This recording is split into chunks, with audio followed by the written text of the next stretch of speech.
Uma semana especial para a minha vida também.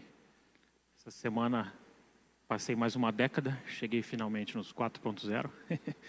Então, e curioso que são 20 anos, mais ou menos, de conversão. Eu tinha por volta de 20 anos, quando eu comecei a frequentar a antiga Igreja Batista 31 de Março, hoje Igreja Batista Aliança. E sempre me escondendo naquela famosa desculpa: estou aqui para ajudar o pastor, estou aqui para ajudar o pastor. Passou o pastor Luiz, passou o pastor Silas, e de repente não tinha mais um pastor para ajudar. E a forma como as coisas foram conduzidas para que eu continuasse ali ajudando os irmãos. Eu comentei para os irmãos que é uma benção ser chamado. Eu acredito que não tem idade para chamado, não tem uma idade definida onde você é convocado para algum tipo de ação. Mas toda a nossa vida ela tem que ser uma vida de louvor e dedicação. Então, o texto que eu queria ler com os irmãos hoje, ele fala um pouco sobre isso também, sobre a questão do hoje, que nós temos de fato feito para Deus hoje. Eu gostaria de convidar os irmãos para abrirem a palavra de Deus no livro dos Hebreus.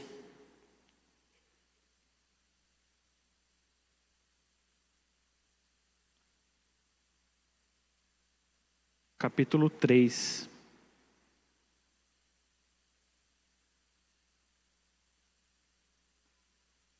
Irmãos, eu vou ler todo o capítulo 3. Eu peço muita atenção porque no momento de pregação, no momento de exposição da palavra, é óbvio que existem muitas palavras humanas, muito do meu coração aqui na palavra, mas eu peço uma atenção especial para a leitura do texto, porque é o único momento da pregação que eu posso garantir que é Deus falando diretamente com a igreja. É o momento da leitura. Tá? E o resto, os irmãos devem avaliar cada palavra que será aqui falada, se está de acordo com a palavra de Deus. Bom? Então vamos para a leitura de Hebreus 3. Estou lendo aqui na versão NVI, tá? Caso algum irmão ache um pouco diferente. Portanto, santos irmãos, participantes do chamado celestial, fixem os seus pensamentos em Jesus, apóstolo e sumo sacerdote que confessamos. Ele foi fiel àquele que o havia constituído, assim como Moisés foi fiel em toda a casa de Deus. Jesus foi considerado digno de maior glória do que Moisés, da mesma forma que o construtor de uma casa tem mais honra do que a própria casa, pois toda casa construída por alguém, mas Deus é o edificador de tudo. Moisés foi fiel como servo em toda a casa de Deus, dando testemunho do que haveria de ser dito no futuro. Mas Cristo é fiel, como filho sobre a casa de Deus. E esta casa somos nós, se é que nos apegamos firmemente à confiança e à esperança da qual nos gloriamos. Assim como diz o Espírito Santo, hoje, se ouvirem a sua voz, não endureçam o coração como na rebelião, durante o tempo da provação no deserto, onde todos os seus antepassados me tentaram, pondo-me à prova, apesar de, durante 40 anos, terem visto o que eu fiz. Por isso fiquei irado contra aquela geração e disse: o seu coração está sempre se desviando, e eles não reconheceram os meus caminhos. Assim jurei na minha ira: jamais entrarão no meu descanso.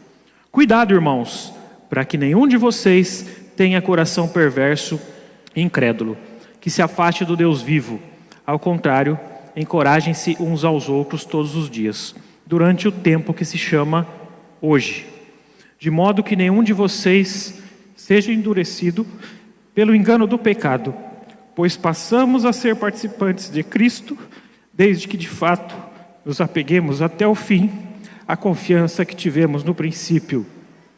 Por isso é que se diz: se hoje vocês ouvirem a minha voz, não endureçam o coração, como na rebelião. Que foram os que ouviram, que se rebelaram? Não foram todos que Moisés tirou do Egito? Contra quem Deus esteve irado durante 40 anos? Não foi contra aqueles que pecaram, cujos corpos caíram no deserto, e a quem jurou que nunca haveriam de entrar no seu descanso. Não foi aqueles que foram desobedientes? Vemos assim que por causa da incredulidade não puderam entrar. Amado e bondoso Deus, obrigado, Senhor, pela oportunidade da leitura da palavra, que nós sabemos que é viva, eficaz e inspirada, Pai. Pedimos, Pai, que o Senhor nos abençoe e nos direcione nessa dissertação, para que tudo seja de acordo com a Tua vontade, não com a vontade do pregador, não com a vontade da liderança da igreja, mas de acordo com a vontade daquele que inspirou essas palavras. Obrigado por tudo, é no nome de Jesus. Amém. Muito bem, irmãos. Esse texto de Hebreus, ele é um texto muito importante, escrito aí num período muito provavelmente para judeus da Palestina, ali onde eles viveram. E esse texto, ele é recheado de algumas exortações, de algumas dicas, de algumas partes bastante importantes aqui para as nossas vidas. Uma delas, eu já queria começar aqui, é com relação a nós estarmos com o nosso coração aberto, estarmos atentos a ouvir. Eu gostaria de citar, com muito carinho até, peço licença para abrir o meu celular exclusivamente para ler o que está escrito em uma foto, porque durante a semana, indo para a nossa igreja lá no 31 de março, bom, os irmãos que têm criança pequena sabem, né? Às vezes as crianças, elas, principalmente quando ficam no banco de trás, elas não se controlam e elas começam a degladiar verdadeiramente entre si. E para acalmar essas crianças, normalmente nós colocamos algumas músicas, né? E uma das que elas sempre pedem é das 3 palavrinhas, né? Uma delas. E me chamou a atenção, porque eu estava ali, coloquei a música para as crianças darem aquela sossegada, só que aquela música, ela me deu uma bela de uma patada, sabe? Às vezes a gente fica menosprezando as letras infantis, mas eu vou falar para vocês que essa letra me chamou a atenção. Bom, provavelmente as professoras de ensino infantil conhecem bem a música, eu pessoalmente não conhecia, até porque eu não tive o privilégio de ter a infância dentro da igreja, né? Eu me converti por volta dos 20 anos, eu passei uma infância comum, nada de exuberante, aí, nada de diferente, infância de crianças aí fora da igreja passam. E olha só, eu vou ler só um trechinho da musiquinha, da formiguinha, olha só. Deus não quer preguiçoso em sua obra, Deus quer sua obra feita, não só quando o tempo sobra. Deus quer que a obra feita, não só quando o tempo sobra. É curioso que quando a gente escuta essa música infantil, a primeira coisa eu olhei para o André e falei, rapaz, isso é música de criança mesmo, que paulada, né? Dá uma paulada até nos adultos. Deus não quer preguiçoso em sua obra. E muitas vezes nós tiramos só o nosso tempo que sobra para dedicar a Deus. Talvez muitos que estão aqui, e falo porque eu passei por essas fases também, o único tempo dedicado a Deus é esse tempo que vocês estão tendo agora. Eu não tenho um tempo de oração na minha casa, eu não tenho um tempo de leitura, o único tempo é esse dedicado. Então, que seja essa palavra aqui dada pelo autor de Hebreus, algo que abra o nosso coração para essas necessidades. Okay? A primeira parte do texto, irmãos, ela chama muito a atenção pelo seguinte, né? Qual que era o contexto aqui? Por que eles estavam se degladiando tanto aqui? O autor de Hebreus, ou posso até falar Paulo, né? Eu sei que quando a gente começa o seminário, uma das primeiras coisas que a gente aprende, olha, nós não sabemos quem é o autor de Hebreus. E eu repeti isso como mantra, né? O autor de Hebreus, por quê? Não está assinada por Paulo. Então, eu não sei nem quem escreveu, mas a primeira coisa que aprendi no seminário é, o autor de Hebreus. Mas, Paulo é uma possibilidade muito viável. Se você ler depois e estudar, é uma possibilidade viável sim, que o próprio Paulo tenha escrito. O fato é, alguém de confiança da igreja primitiva, que esteve junto com os apóstolos, escreveu Hebreus, e isso é suficiente para que nós entendamos como a palavra revelada de Deus para nós. Então, independente da questão da autoria, tá? Se foi Paulo ou não foi Paulo. E aqui, a crítica era, alguns judeus ou judaizantes eram algumas pessoas que conheciam o caminho da revelação até aqui, e nesse caminho que foi revelado através da vida dos judeus, eles entenderam que Cristo veio, mas ao mesmo tempo eles não queriam deixar alguns rudimentos da lei, algumas coisas da lei, né? E eu lembro que uma palavra muito forte de Jesus, quando ele disse que ele não veio abolir a lei e os profetas, mas ele veio para cumprir a lei. Agora, cuidado que essa palavra cumprir não significa simplesmente estar debaixo da lei. Cumprir, né, ou a palavra plerosai do original, significa complementar a lei. Imagina você uma construção, eu lembro de dos antigos aqui de Americana vão lembrar, acho que um prédio que tinha aqui na frente do antigo Batajão, nossa, Batajão faz tempo, hein? Agora é Paulistão, né? Na frente do Paulistão ali, na esquina de baixo, tinha um prédio que era só o esqueleto durante muito tempo. E aquele esqueleto é o chamado rudimento, né? Aquilo que dá sustentação.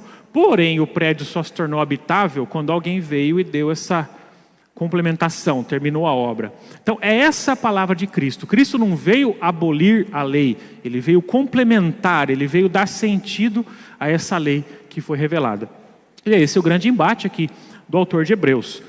A primeira parte aqui, que é dos versículos 1 até o versículo 6, a grande embate era com relação a Moisés, porque eles tinham muito orgulho de serem descendentes de Moisés, etc. E a palavra de Deus é muito forte, olha só. Portanto, principalmente no primeiro versículo, portanto, santos irmãos, participantes do chamado celestial, fixe seus pensamentos em quem, irmãos? Moisés? Calvino? Calbart? Em quem os pensamentos aqui, irmãos? Jesus. A igreja pode repetir isso bem alto. Fixe seus pensamentos em Jesus. Então perceba a importância dessa afirmação. Jesus, apóstolo e sumo sacerdote que confessamos, ele foi fiel àquele que o havia constituído. Assim como Moisés foi fiel em toda a casa de Deus, Jesus foi considerado digno de maior glória do que Moisés. Ou seja, não há um menosprezo da figura de Moisés, muito pelo contrário.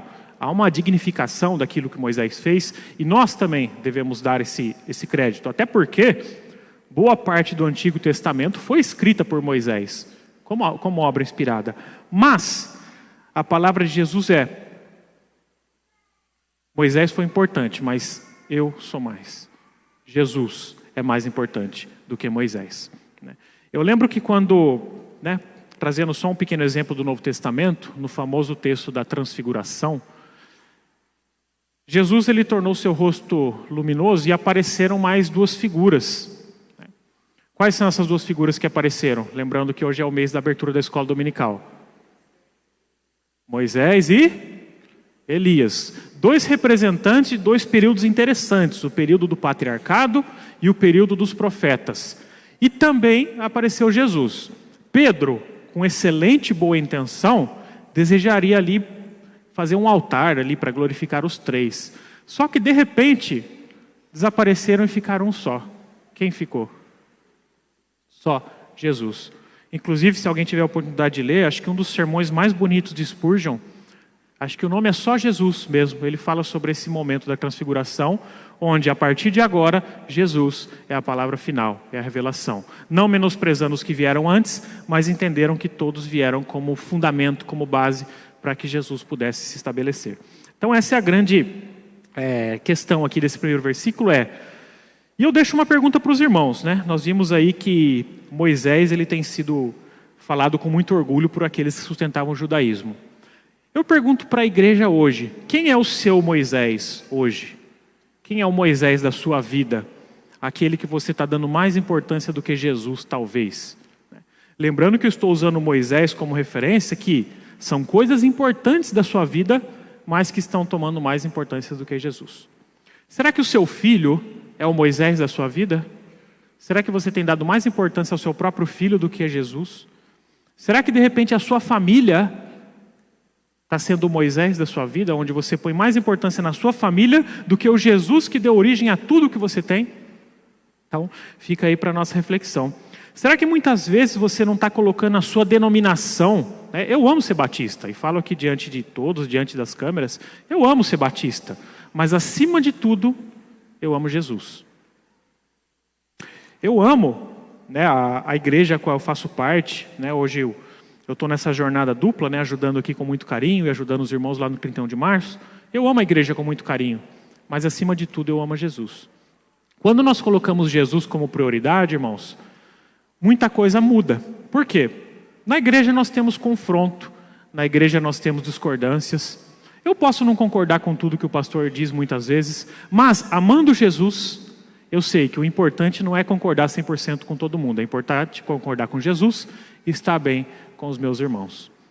Às vezes eu vejo dentro de igreja tanta briga, tanta questão de ego envolvida, mas se nós entendermos que se existe um ambiente onde tanto o CEO de uma empresa, quanto o gerente, quanto a faxineira, quanto os irmãos que têm qualquer tipo de deficiência, são um só, esse lugar é a igreja. Esse lugar é a igreja. Não existe equidade maior do que a igreja. O pregador está num ponto elevado por pura questão de acústica e imagem. Mas tanto o pregador quanto os irmãos que estão aqui, estamos debaixo do mesmo Deus. Isso é muito importante. No mundo nós vemos as hierarquias falando mais alto, nos ambientes corporativos, mas na igreja nós entendemos que todos somos servos. Alguns com uma responsabilidade maior do que outros, como é o caso dos ministérios pastorais, ao quem nós devemos orar muito, mas nós devemos entender que são homens que sofrem. O pastor Rubem confessou aqui a sua semana, que teve aniversário, teve morte, e o pastor estava aqui. Então, que nós não deixemos de orar pela vida do nosso pastor e pela vida de todos os que têm abençoado a nossa igreja também. Então, essa é a primeira parte do texto. A grande lição que fica é prioridades nas nossas vidas. Que Jesus, de fato, seja prioridade na nossa vida e no nosso ministério. Na segunda parte desse texto, irmãos, eu intitulei aqui de incredulidade, até a própria NVI traz esse título de incredulidade aqui. E nós lemos aqui a partir do verso 7, na verdade do 7 até o 11, ela traz até em letras diferentes, porque é uma citação que vai ser repetida lá na frente, no versículo 15. Então vamos ler de novo só essa citação aqui, do versículo 7 até o versículo 11. Assim como diz o Espírito Santo, hoje, se vocês ouvirem a minha voz, não endureçam o coração como na rebelião. Que rebelião que eles estão falando aqui, irmãos? Se você pesquisar as referências aqui, ele está falando justamente dessa rebelião, tem a explicação mais para frente, a rebelião que houve no deserto. Eu fico imaginando o povo ali, 40 anos, vagando no deserto, tinha sido tirado do Egito, das mãos de Faraó, e ainda assim o povo se rebelava, questionava, perguntava, pedia provas. E o quanto nós temos sido idênticos a esse povo hoje. Não que questionar não faça parte da fé. Eu não acredito numa fé cega. Eu acredito sim numa fé que é racional, porque quem criou a razão foi o próprio Deus. Eu acredito que a nossa fé faça sentido sim. Mas, ao mesmo tempo, o quanto nós deixamos nos levar por outras racionalidades, por outras filosofias, para muitas vezes não entender aquilo que é Deus falando diretamente em nossa vida. Então essa advertência contra a incredulidade, ela continua, pulando aqui alguns versículos para frente. Versículo 12 especialmente. Cuidado, irmãos, para que nenhum de vocês tenha coração perverso e incrédulo, que se afaste do Deus vivo. O como é fácil isso acontecer, irmãos, o como é fácil. E aí eu dou uma palavra de advertência, principalmente para a juventude. Os irmãos aí que estão nessa fase de 17, 18 anos, tendo contato com seus primeiros professores universitários. Eu sei que a igreja foi falha, igreja, eu falo igreja de modo geral, tá? Durante muitos anos, onde o leite era servido, o alimento era servido, e faltava aquele alimento consistente para os jovens. A gente estava acostumado a tratar os jovens como pequenas crianças crescidas, mas não, são pessoas aí em pleno desenvolvimento das suas capacidades intelectuais. E por tratar dessa forma como se fosse um beabá, aí chegam os jovens na universidade, vem aqueles professores de filosofia, de ética, com a sua oratória impecável, pronto. A igreja é ignorante, os professores universitários são sábios. Mas graças a Deus que isso tem mudado. Deus tem levantado pessoas com inteligência, com capacidade argumentativa. A gente entende que é o Espírito Santo que dá a conversão, mas Deus capacita as ferramentas para atuar nas diversas esferas da sociedade. Durante muitos anos, a igreja se preparou muito para atuar ali diretamente nessa primeira palavra, nesse primeiro evangelismo. Mas, o pastor Roberto está aqui de testemunho, uma palavra que me chamou muito a atenção do doutor, Como que é o primeiro nome dele? Eu só lembro do sobrenome que é Rega, Lourenço, Dr. Lourenço Rega, ele falou, olha, nós devemos preparar a igreja para o segundo passo. O primeiro passo a igreja faz bem, que é apresentar o evangelho. E o segundo passo? O que eu faço com esse evangelho que eu apresento? Por que nós estamos aqui nessa manhã ouvindo a palavra de Deus? Para quê? Para acalmar o nosso coração, ir para a nossa casa e acabou? Segunda-feira eu sou outra pessoa? Não, muito pelo contrário. Nós estamos aqui, hoje, ouvindo a palavra de Deus para quê? Essa palavra ela continue sendo viva e eficaz no decorrer da semana. Por que na escola bíblica dominical nós estudamos até com mais profundidade, né? Óbvio que numa exposição não dá tempo de ir com a profundidade desejada. Para isso nós temos a escola dominical. Para que nós avançamos tanto mastigando profundamente o texto? Para nos tornarmos cabeções teológicos, frutos de conhecimento? Sinto dizer, irmãos, mas a inteligência artificial conhece mais a Bíblia do que a gente. O ChatGPT conhece mais a Bíblia do que todos nós juntos. Ou seja, se não é o conhecimento teórico que vai fazer a diferença, o que é? É conhecer e viver essa palavra na vida de vocês. De nada adianta eu vir aqui durante a semana, se na segunda-feira eu esqueço a palavra de Deus e vivo a minha vida como se Deus não existisse. Ou seja, muitas vezes acabamos levando essa palavra de Deus como simplesmente uma tradição. E não deve ser assim. Continuando aqui, né? Já caminhando para o nosso encerramento, mais alguns pontos só. Ao contrário, versículo 13, tá?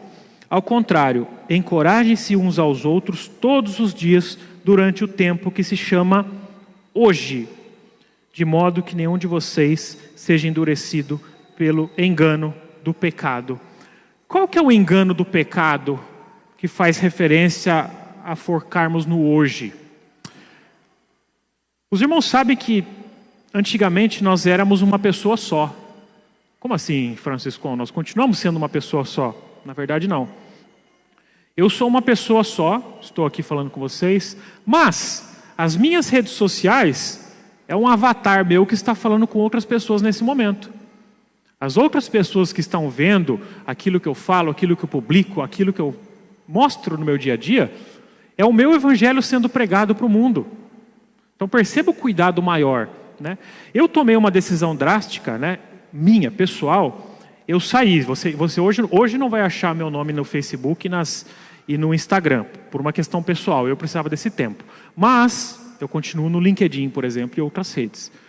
Não que seja errado, eu pretendo voltar ainda, mas eu precisava fazer essa palavrinha detox. Eu precisava fazer esse detox. Por quê? Aquilo que eu posto também é aquilo que eu sou. Então, cuidado com as nossas redes sociais. E esse pecado do hoje é que as redes, elas nos dão essa falsa impressão de imortalidade. Por quê? Pessoas que já morreram, os textos são lidos até hoje. Mas a palavra de Deus, ela nos manda focar muito fortemente no hoje. No hoje. Por quê? Porque eu não conheço o dia de amanhã. Eu não conheço daqui a 1 hora. Eu não conheço a próxima batida do meu coração, se vai ser correto ou não. Então, essa limitação, essa ideia de que nós temos esse controle, ela é falsa, irmãos. Nós não temos controle de nada. O planejamento é importante, mas nós realmente não temos o controle de nada. Então, louve a Deus hoje. Perdoe a Deus hoje. Converse com aquele que você está brigado hoje. Converse com seu parente hoje. Porque eu não sei se o amanhã estará aqui para todos. Essa é uma palavra muito forte, mas é uma palavra muito necessária. E é não pensar no hoje que causa um dos maiores problemas que nós temos na atualidade, ao qual eu faço parte, e não tenho vergonha nenhuma de dizer, que é essa questão da ansiedade. Eu sou um ansioso praticamente compulsivo. O que é ansiedade, se não você ficar pensando em coisas que ainda não aconteceram e que não vão acontecer? Já parou para pensar que muito da sua ansiedade se reflete a coisas que de fato realmente nem vão acontecer e nem aconteceram? O quanto você ficou ansioso por coisas que chegou na hora, nossa, não era nada disso do que eu pensava. Então, isso serve de alerta para todos nós. Eu passei por um processo ansioso muito forte, tive um ataque de pânico muito forte quando estava numa viagem a trabalho para a Turquia. Agora imagine você, num país totalmente diferente do seu, num hotel, acordar com aquela sensação desesperadora, eu vou morrer agora, não sei o que está acontecendo, e bate esse desespero. Isso é normal, irmãos. Normal no sentido de que nós somos humanos, nós somos falhos, vamos passar por isso. Mas, nesse momento de ansiedade, aquilo que nos traz a razão não é muitas vezes, né, embora os remédios ajudem, eu tomei o meu medicamento, né, inclusive eu fui desmamado do medicamento pouco tempo atrás, eu acho importante, até porque o nosso cérebro também é um composto químico e os medicamentos ajudam nisso. Mas as palavras que mais me chamavam a atenção não eram palavras de grandes teólogos que vinham à minha mente nesses momentos de ansiedade, não eram palavras de grandes pregadores, mas eram aqueles textos simples, como o Salmo 46, por exemplo. Aquietai-vos, sabei que eu sou Deus. São essas palavras simples que acabam nos chamando a atenção para essa realidade de viver o hoje, que é muito importante, né? Para finalizar, né, só ler esse último trechinho aqui para os irmãos, né, até porque daqui a pouco temos a nossa escola bíblica. Último trecho aqui para finalizar essa nossa reflexão, do 16 até o fim do capítulo. Quem foram os que ouviram e se rebelaram? Não foram todos os que Moisés tirou do Egito? Contra quem Deus esteve irado durante 40 anos? Não foi contra aqueles que pecaram, cujos corpos caíram no deserto? E a quem jurou que nunca haveriam de entrar no seu descanso? Não foi aqueles que foram desobedientes? Vemos assim que por causa da incredulidade não puderam entrar. Irmãos, cuidado com a falsa segurança de estar na igreja. Eu falo isso com dor no coração porque eu não tenho direito de mandar ninguém para o inferno. Eu não sei quem vai ou não. Mas uma coisa eu afirmo, talvez muitos de vocês que estejam aqui ainda não se converteram. São pessoas que se convenceram do Evangelho. E a palavra de Deus é muito forte no sentido de que a marca da conversão, ela não é o conhecimento bíblico, o conhecimento teológico, né? Nós vemos aí em passagem do Novo Testamento, onde um dos demônios foi questionado por Jesus. Esse demônio, ele se dobrou diante de Jesus, reconheceu Jesus e pediu misericórdia para Jesus para que não o atormentasse. Será que nós, cristãos, que estamos aqui, temos sido melhores do que o próprio demônio que conhece a palavra, que reconhece Jesus Cristo como Senhor? Porque muitas vezes nem conhecer a palavra nós conhecemos e muito menos reconhecer Jesus como Senhor das nossas vidas. Então fica o meu convite final aqui para todos os irmãos, que se você ainda não reconheceu Jesus como Salvador da sua vida, eu não sou adepto dessa conversão imediata, mas que esse processo ele tem início na sua vida. Que você, nesse momento da oração final, curve a sua cabeça e confesse: Senhor, eu não o tenho como Salvador da minha vida ainda. E é isso que eu queria que você fizesse nesse momento, nessa oração final. Se você ainda não reconheceu, não interessa para mim saber. Claro, se você quiser procurar depois no final, a gente conversa. Mas é algo que interessa a você e a Deus, na sua particularidade. Reconheça Cristo como Salvador da sua vida. Oremos. Amado e bondoso Deus, obrigado, Pai, por essa palavra tão importante, tão necessária, Pai. Nós queremos, Pai, que a Tua palavra ela é viva, a Tua palavra é eficaz, e nós sabemos, Pai, que infelizmente, quem não crer na Tua palavra, esse já está condenado, Pai. Pedimos, Pai, misericórdia, Pai, porque essa salvação chegou até nós, não porque nós merecemos, como nós sempre falamos, Pai, mas porque o Senhor estendeu os braços para nós.